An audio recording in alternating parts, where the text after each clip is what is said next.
Hello, abundant investors, and welcome to Tip of the Day. I'm Nina McNamara, and today I would like to discuss with you a few things not to do when you're purchasing a property.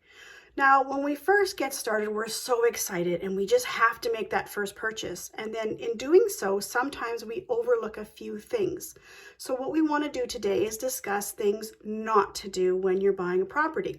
Now, I say your first property because after you've done this a few times, you kind of get to know and get the feel. But that first property feels so critical that you have to make, and we overlook things.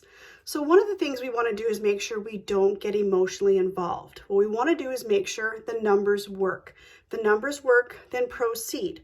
Now, the same thing too is if getting emotionally involved is we don't want to get caught in bidding wars, which can be difficult, especially this time with the market the way it is in Toronto and Vancouver and other places where we get people getting over asking price. So we get caught up in bidding wars. So try not to get caught up in that unless the numbers work. Know your limit and set it. Now, the other thing is to buy a property that's going to end up being a negative cash flow. Now, that is a big no-no. You want to make sure that that property can sustain itself. You don't want to be throwing in $100, $200 there, because eventually all you're going to be doing is feeding the beast. Because what happens is over time, taxes, insurance, and things like that go up. So instead of starting off with only paying $100 a month to feed it, now you're looking at $200 or $300. So make sure when you buy a property, there is sufficient cash flow to sustain itself. The other thing we want to do is not buy based on appreciation.